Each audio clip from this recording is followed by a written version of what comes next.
So we know that speed or velocity is equals to velocity or speed is equals to distance by time. Now we can write this change of distance as a small d or delta. So dx by dt. That's a mathematical notation for writing distance by time. And we can write v for velocity. And similarly we can write acceleration equals to change of velocity divided by time. That means change of velocity is dv and change of time is dt. So that is dv by dt and acceleration is a. So velocity is dx by dt, acceleration is dv by dt. Now we can do this using algebra. Suppose we have an expression for distance in terms of time. So suppose distance is t and we want to know how far something moves just a little bit. Let me call it h. So if you start at the starting point, then x equals to t. If you move on to another point, x equals to t plus h. So we are moving from t to t plus h, just a little time. So if you take this time, you find an expression for distance. If you put this time, you get another expression for distance. So the velocity is going to be change of distance. So the change of distance is going to be t plus h minus t, and the change of time is going to be t plus h minus t. Here both the expression for distance and time is the same. If I cancel this out, this is h and this is also h, and h cancels out as to 1. So when you have uh, distance expressed in terms of time, the velocity is going to be 1. Okay, how about if I express the distance in terms of t square? So when we start with t, then the first point is going to be x equals to t square. When we put t plus h, the next point is going to be t plus h whole square, which can be broken down using algebra, and we can write x equals to t square plus 2th plus h square. So let's find the velocity. So the velocity is going to be change of distance by change of time. So here this is the final distance, so we can write t square plus 2th plus h square minus, initially it was at here, so t square. Remember, displacement is expressed in terms of t. Now the change in time is going to be t plus h minus t. So upstairs we get t square minus t square cancels out, so we get 2th plus h square, and this t and t cancels out, we get h, and this can be simplified by dividing with h. We get 2t plus h. Now I mentioned that t is a very small amount of value. So from moving from time t to time t plus h, meaning the time change is extremely low. So we can say that when displacement is t square, the velocity is 2t. We can just ignore this h. So similarly, we can come at a general rule by observing this. When the displacement is t, the velocity is 1.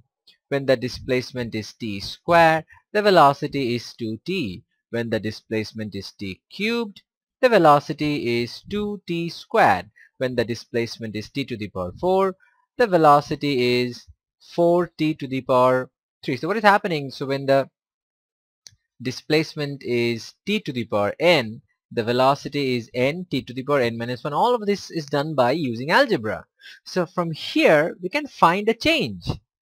It doesn't matter what change you're finding, you can just remember velocity is dx by dt, change of distance by change of time. Now we don't have to go through all this, lengthy algebra. We can just memorize it and use this trick.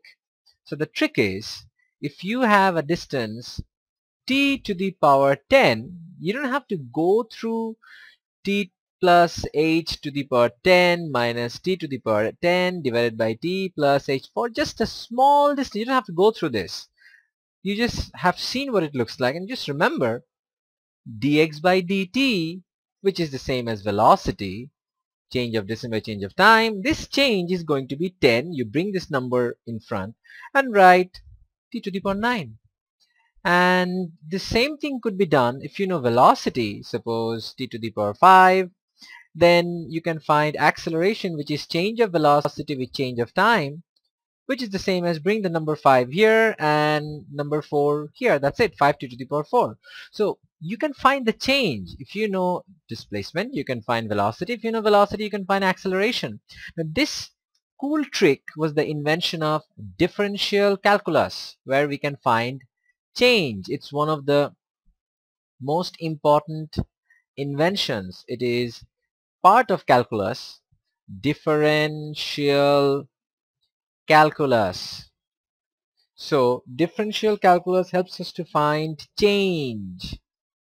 It started with kinematics, of the study of motion, where we find the change of distance with change of time, change of velocity with change of time, and on and on. So here we can change the alphabet and we can find anything, and this is how it turns out to be. So this is the presentation. Change of something, we don't know what the quantity is, divided by change of some other quantities. Previously we wrote t, so if I write here t, so suppose you have t to the power n, so d by dt of t to the power n would be n t to the power n minus 1. Now this rule also follows the rule of uh, constant. If you multiply it with a constant, suppose d by dt, change of some constant a, t to the power n, the constant would be there, and it would be n t to the power n minus 1. So this is a rule of the constant of derivative is nothing but constant times derivative. I use a new word called derivative. Derivative means after you have found the change, what it is. So using this concept, we can also find important uh, changes. The most important change is finding the change of uh, gradient of a curve, because a curve does not have a fixed gradient. So we know that the gradient concept is change of y, we can write dy with change of x, which is dx. So using this concept, we can find dy by dx. So this is how it is done. So suppose you have y equals to x cubed. Now you want to find an expression for gradient of the curve dy by dx. So you can write change of y with change of x is this. Now since we are changing it with respect to x, in Cartesian equation we change it with respect to x, because in kinematics we have to change it with respect to t. Doesn't really matter, it works here. So we write the 3 over here and we decrease by 2. Now there is a rule for derivative, and the rule is the rule of addition. The addition rule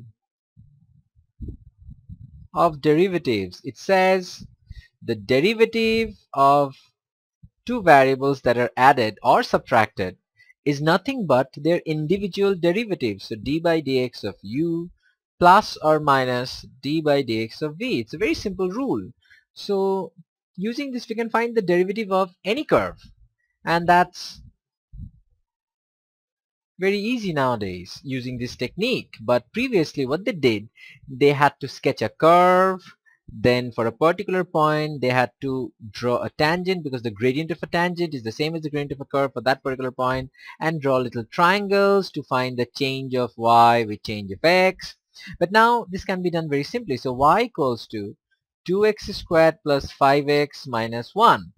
Now you have to find the gradient. So change of y dy by change of x dx is the change of this. So the 2 is the constant, so the derivative of x squared is twice x, and the derivative of 5x is 5, and the derivative of constant is nothing, 0.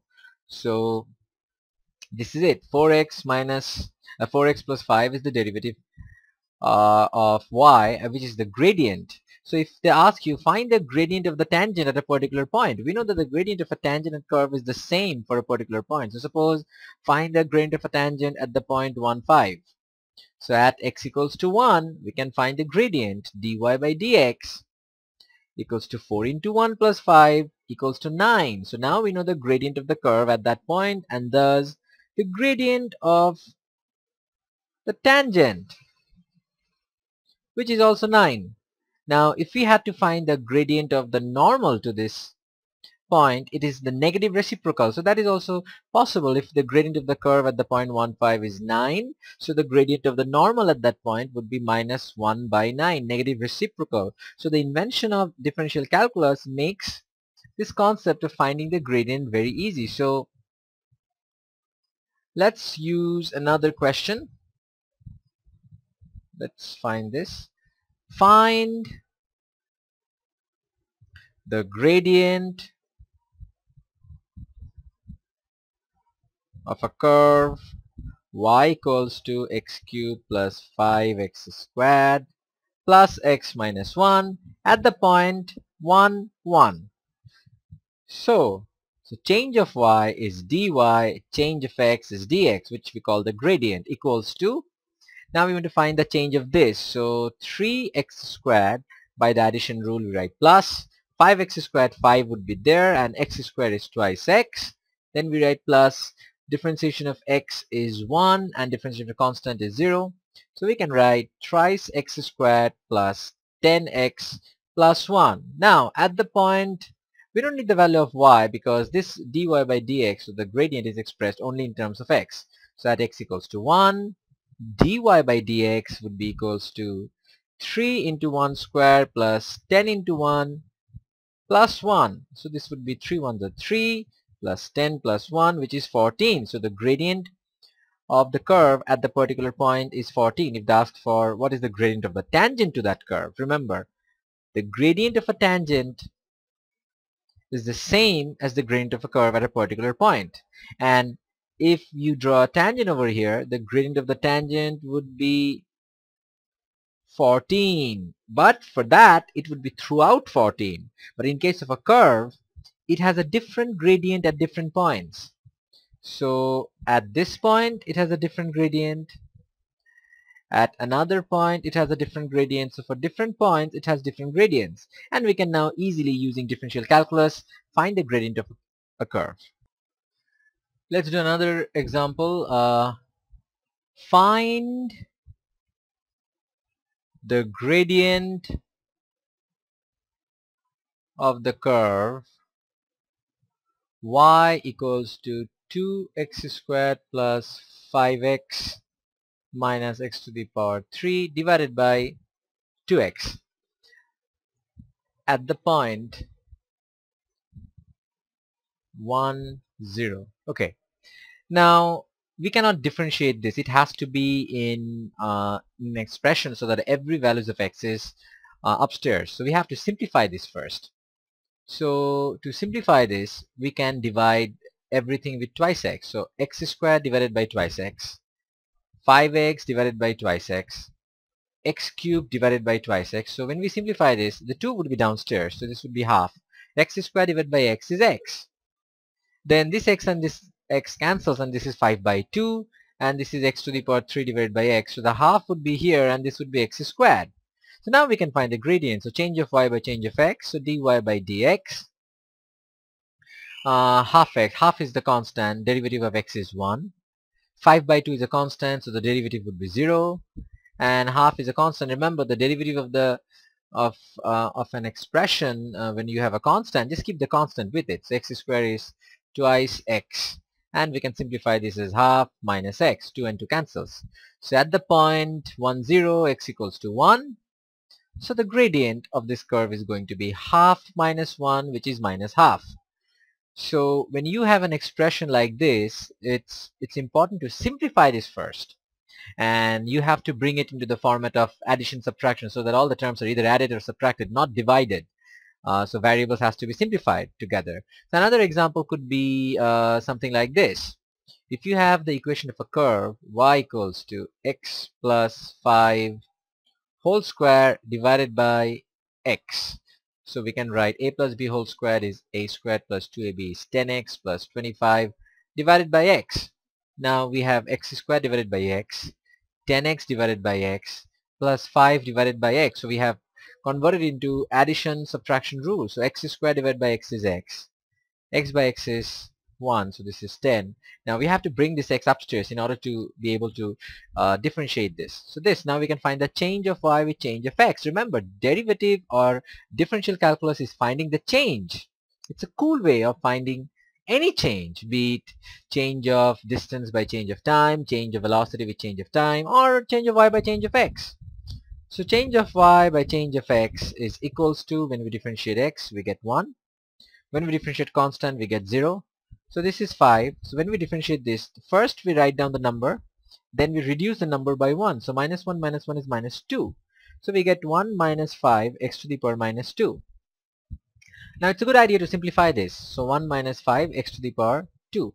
So if you have to find the gradient of this curve, suppose at the point 2, 3, so we put the value of x, so dy by dx would be 1 minus 5 by 2 square, 1 minus 5 by 4. So 4 1 is 4 minus 5 is minus 1 by 4. That is the gradient. So although it started with d by dt, change of something with change of time, we can generally find the change of anything with change of anything else. But the most common is x, because Cartesian equations use x. So these are some of the basic derivatives. So change of something with change of x, d by dx. So a x to the power n is, you write down the a here, bring the n in front and reduce the exponent by 1. So this is the first one. The next one, if you have only a number and x, it's just the number. The third is, if you have a constant, constants don't change, so it is 0. And here the notation for change of y with change of x, since this is another variable, if it is a constant we write 0, but if it is another variable we write change of y by change of x. Now if you want to find the change of the gradient, meaning change of y by change of x, the change of this, we call this the second derivative, and we write it as d2y by dx squared. And remember, no matter what the form is, simplified into the addition format. So the addition rule, d by dx of any expressions added or subtracted is the difference or the sum of the derivatives. So that's it.